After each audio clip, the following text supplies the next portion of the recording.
Confidence से बोलना सीखें।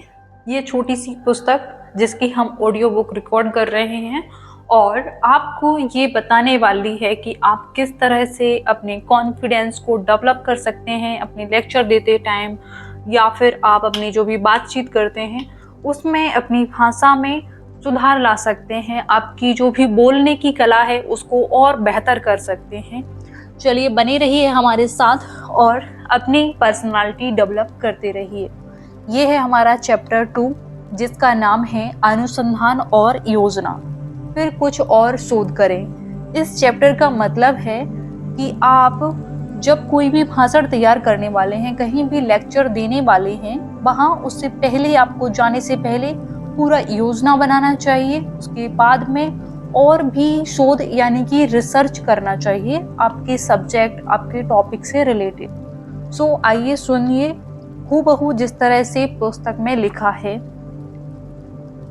अब जब आप जान गए हैं कि भाषा को सरल रखना महत्वपूर्ण है, जब आपके भाषण और सार्वजनिक बोलने की बात आती है, तो यह कुछ शोधों पर काम करने का समय है। यदि आप जिस विषय के बारे में आप बोलना चाहते हैं उसके बारे में बहुत कुछ नहीं जानते, आप बेचैन होने जा रहे हैं।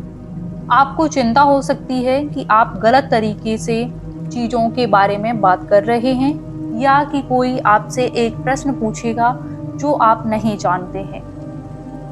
भाषण के लिए जो लोग अपने विषयों के विशेषज्ञ होते हैं वह सबसे अच्छा करते हैं। उनके पास ज्ञान का खजाना है और दूसरों की तुलना में वह अधिक आत्मविश्वास महसूस करेंगे, जिनके पास हो सकता है बस जानकारी को थोड़ा सा देखा हो। इसका मतलब यह है कि आपको जितना संभव हो विषय के बारे में अधिक से अधिक शोध करने की आवश्यकता होगी, इससे पहले कि आप कभी सोचें कि भाषण में क्या डालूं। उस समय के बारे में सोचें जब विषय ठीक से समझ में नहीं आया और आप बातचीत में शामिल हो गए थे। शायद आपने विषय के बारे में पहले कभी नहीं सुना था, या आप अभी इससे परिचित नहीं थे। आप भले ही काफ़ी कुछ सुन पाए हों, लेकिन अगर कोई उस विषय पर आपकी राय पूछे तो आप खो गए होंगे और कहने के लिए कुछ नहीं है। अगर आप रिसर्च नहीं करेंगे तो आपका भाषण वही होगा। आपको विषय का केवल बुनियादी ज्ञान हो सकता है और आप उस तक सीमित रहेंगे जिसके साथ आप कोई और साझा करने में सक्षम हैं। आपके पास एक रुका हुआ प्रकार का भाषण भी हो सकता है, क्योंकि आप प्रभावशाली दिखने में आपकी मदद करने के लिए उस छोटी सी जानकारी को एक लंबा भाषण में बदलने की कोशिश कर रहे हैं। यह वह विचार नहीं जैसा कि हम में से अधिकांश सहमत हो सकते हैं। अब हम इसे दूसरे रास्ते से भी जा रहा है देख सकते हैं। जब आप किसी बातचीत में हों और विषय के बारे में बहुत कुछ जानते हैं, क्या आप वही हैं जो बहुत कुछ सुन रहे हैं, या हो तुम वह जो बोल रहे हो? विषय के बारे में बहुत सारे प्रश्न हैं और बातचीत इसका नेतृत्व करना, इसे निर्देशित करना और इसमें मजा लेना प्रक्रिया साथ रख सकते हैं। आप विषय के बारे में थोड़ा दूसरों को और भी सिखा सकते हैं, क्योंकि उस विषय पर आपका ज्ञान बहुत विशाल है। अपनी सार्वजनिक बोलने की भूमिका में जाने का यह एक बेहतर तरीका है। आप जिस विषय को प्रस्तुत करना चाहते हैं उसके बारे में उतना ही जानना जितना महत्वपूर्ण हो, और सतही स्तर का अनुसंधान इसे करने वाला नहीं। आप समय की मात्रा जो कि आपको दिया गया है वह जितना संभव हो उतना शोध करना चाहिए। यदि आपके पास बहुत समय है तो आपका लक्ष्य है एक क्षेत्र में विशेषज्ञ बने और अधिक से अधिक दृष्टिकोण प्राप्त करें। यदि आपके पास समय कम है तो जितना संभव हो पता लगाने के लिए शोध अभी भी कर सकते हैं। आपका लक्ष्य जितना संभव हो सके विषय के बारे में सीखना है। भले ही आप उस जानकारी में से कुछ को अपने भाषण में नहीं जोड़ते हैं, आप पाते हैं कि यह रास्ते में उपयोगी हो सकता है। यह आपको प्रश्न के उत्तर देने में मदद करेगा, और यदि आवश्यक हो तो विषय से हट जाने में भी। प्रस्तुति के दौरान भी बहुत अधिक ज्ञान होना कभी दुख नहीं देता, छोटा सा ज्ञान देता है। Knowledge is power and power is confidence. यहाँ याद रखने वाली महत्वपूर्ण बात यह है कि ज्ञान शक्तिशाली होने जा रहा है। यह आने पर आपको वह भाषण तैयार करना जो आप करना चाहते हैं बेहतर काम करने में मदद करेगा। कई लोग मान लें कि वे कुछ मिनट शोध करें और फिर तैयार रहें, लेकिन आपका लक्ष्य उस विषय के बारे में कमरे के सबसे जानकार लोगों में से एक होना है। यह समझ में आता है भाषण या प्रस्तुति में कोई उन विषयों के बारे में जिनके बारे में पहले से ही बहुत कुछ जानते हैं नहीं जाता। वे वहाँ हैं अधिक जानने में और देखने में कि आप उन्हें इस विषय के बारे में क्या सिखाने में सक्षम हैं। आपको उन्हें यह दिखाने के लिए ज्ञान होना चाहिए कि वे आप पर भरोसा कर सकते हैं और वह कुछ सुन सकते हैं जो आपको उन्हें बताना है। तो अपना समय शोध करें। ज्ञान आपकी शक्ति है।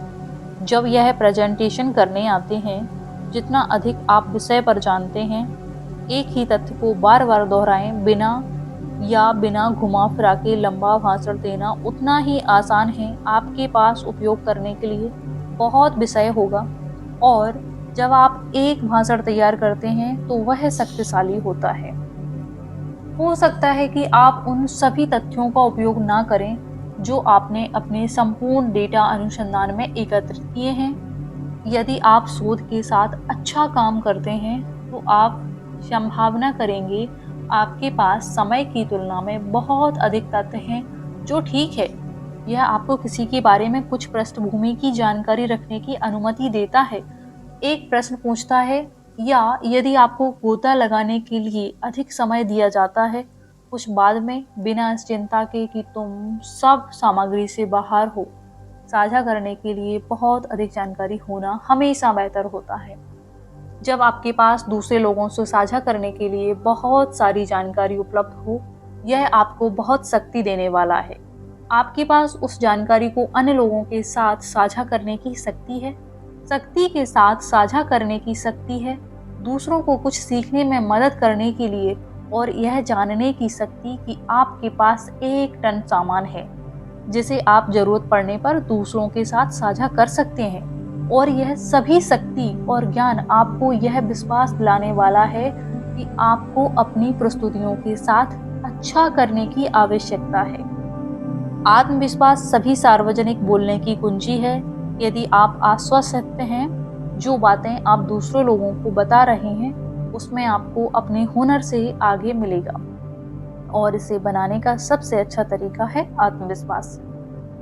जब आप बोर्ड पर कूदने के लिए तैयार हों और उस बड़े भाषण के लिए तैयार शुरू करें, यह नसों की एक बड़ी परीक्षा होने की जरूरत है और अन्य चीजें आपको धीमा कर रही हैं। इसके बजाय यह उतना ही सरल हो सकता है।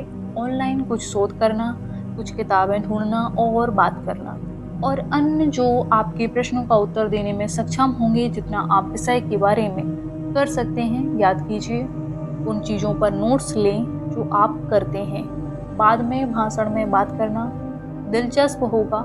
साथ उस सभी शोध को ध्यान में रखते हुए सर्वश्रेष्ठ भाषण बनाना आसान होगा जो आपको चाहिए।